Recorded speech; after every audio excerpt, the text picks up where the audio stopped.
Yes, Putzelman 945 here. Welcome back to another video. In today's video, I am going to be letting you know my quick and simple thoughts on Look Back, which is a movie that came out a couple months ago in like October, November 2024. Um uh and I just finished watching it tonight. Um and I thought it was a really, really good movie. I can absolutely understand all of the praise it's been getting. It was to start with the uh physical aspects of it. Um the art style and animation were absolutely gorgeous, like just beautiful. Um, the way that they animated the certain like manga styles and the transitions were so like creative and full of color. It was awesome to see. Also the music was absolutely incredible and let me tell you, the way that music was used in this movie is I can think of very few better examples, genuinely in anime that I've seen, which is saying a lot because I've seen a lot of anime at this point and also anime movies, where music has been better used to accentuate scenes and also like knowing when to leave a scene silent. Like the way that this film does it is probably some of the best I've seen in any anime I've ever seen, including like films. Um, so big accomplishment there. Like, the music was just absolutely masterful in my opinion, and it did such a fantastic job of really like heightening the emotion to every important scene. So major props there. Um. Uh, Now, to the actual story. So, I was familiar with like the vague ideas of it and how it was about like number one, it was by Tatsuki Fujimoto. It was about two girls that write a manga together, and it kind of like is um I don't know how accurate it is. I've only heard that it like is somewhat accurate to Fujimoto's own journey to becoming a mangaka and such. Um, and and you can tell that based on the names of the characters, like Fujino and Kyomoto, which I thought was clever. Um, the movie starts out with like following Fujino's perspective. Um, and I think that this is a really interesting like way to do it because um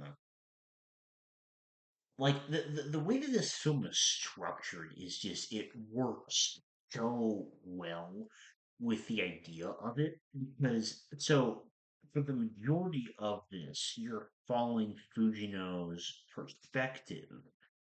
Um and then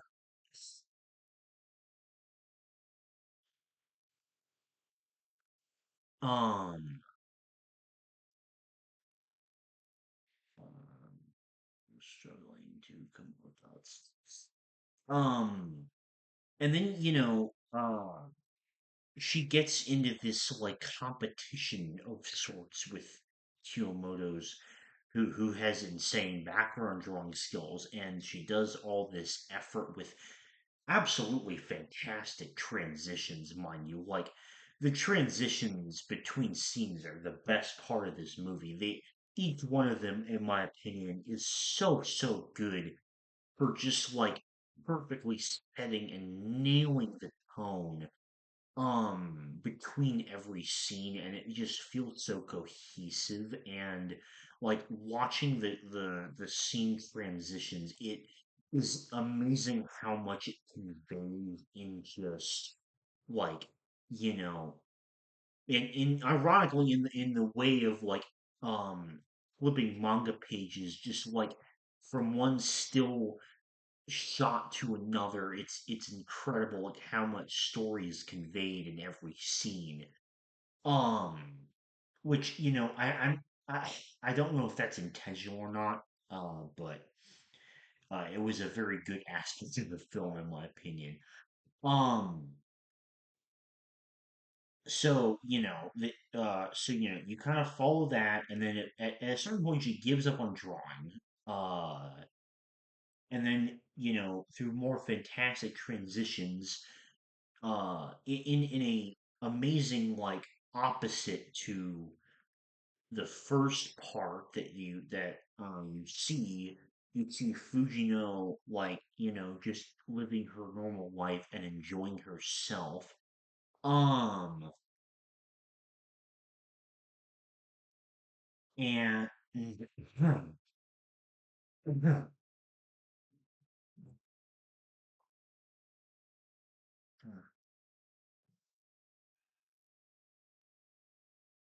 and then eventually, when we get to the end of it, um, we see you know, Fujino is begged by her teacher to go drop off Kyomoto's graduate diploma. That happens. There's a weird interaction, but they meet, and Kyomoto gets her autographs in what I thought was a fantastic character introduction, having Kyomoto be such a big fan of Fujino's comic. I think that kind of thing creates this amazing like reverse dynamic, and something that I was not expecting, and yet something I ended up really appreciating come the end of the film is the fact that um unlike a lot of other animes or even anime movies, um where they could have very easily, and I'm sure it would have been well done, but the story does not decide to get into the nitty gritty of how they eventually become like close friends. Instead, I think the story makes this extremely intelligent decision to kind of just jump past that point to where obviously because Kilmore doesn't go to school, it's just Fujino, but like following to where they have entered junior high. Um and they are already friends. Really good friends, honestly. And I love this detail because I think that again, I'm not saying that this trope is necessarily a bad thing, but I think in the context of this story, this decision I think really not only does it save a lot of time, but I think it also um allows the characters to grow a lot more in a different direction, and that decision is overall something I greatly appreciate. Um,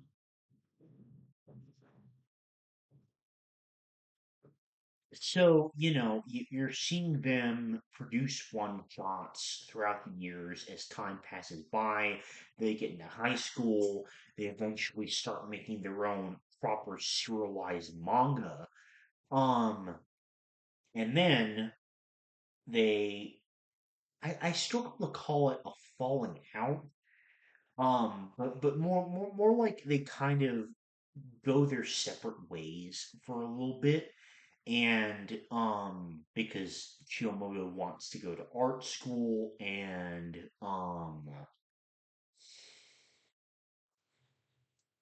and Fujino would be making the manga. And so and then so then it kind of like switches back to mainly Fujino's perspective again. And you kind of see her going through the ups and downs of making a manga, which is really cool to see because I think a lot of Western audiences that would be watching this film would in no way be familiar with that process. And so I think all the detail that's shown about that in this movie is really cool, especially for me because I also don't know much about it. So it's like in addition to watching like great character and story, it's super cool to be able to see that kind of stuff. Um, uh,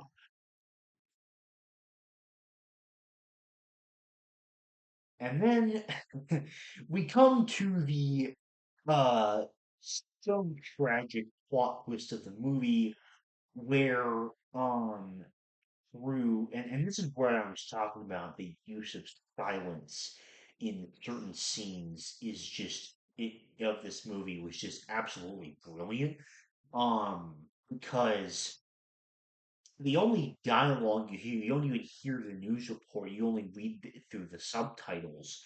Um, but you learn that there is an art university and people were murdered. And then what follows in like the totally silent scene where she just like tries to call Kiyomoto and then doesn't get anything, and then her mom calls her, and then she just like drops the phone on the floor.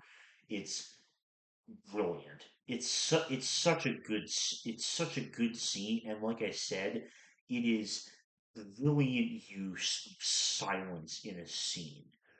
And it just makes the emotion so much more powerful. Um, now, after this, there's obviously like a little bit of a grieving period, and I think this is done very good. Um, and then comes, I think, like one of the most interesting directions that the story could have taken. Now, it seems a little bit confusing at first, but it is explained by the end of the movie what actually ends up happening. And I think the way that this is done is so it's so brilliant, honestly. Um, so it kind of switches perspective. And for the first time in the movie, it kind of goes an alternate perspective story that we'd already seen, but from Kiyomoto's perspective and uh with some details changed around. Um and and once this happens, then you're still kind of observing both perspectives, but the key difference is they never met when they were about to go into middle school.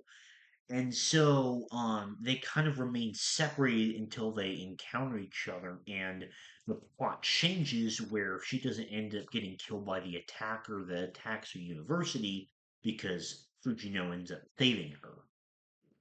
And then it's revealed that this was a manga. Presumably, like either something that Kiyomoto had worked on in their free time or one of the many one shots that he'd done. Um, Although I lean more toward the fact that it was like a manga um that Kiyomoto had made in her own time and just not published.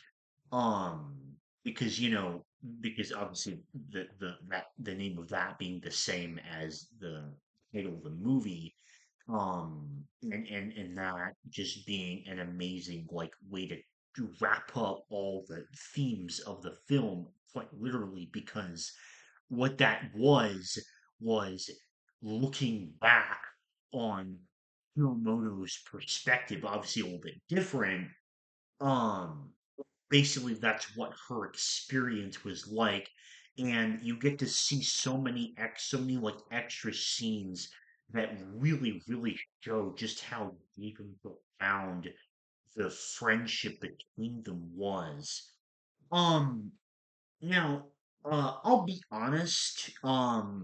I think like I don't know if I would consider it a criticism, but like it is kind of weird to me. Like just the way the film ends and the fact it's just like I don't know. Um, I don't think it's bad by any means, but I would honestly be lying if I said that there wasn't at least a tiny part of me that kind of wanted a little bit more. Like I don't know, maybe some extra scenes, but there was just something little about the ending just being the way it was that I wouldn't even call it dissatisfying. It was just like it was just a little bit. I mean, it was dissatisfying, but it was like just this tiny amount.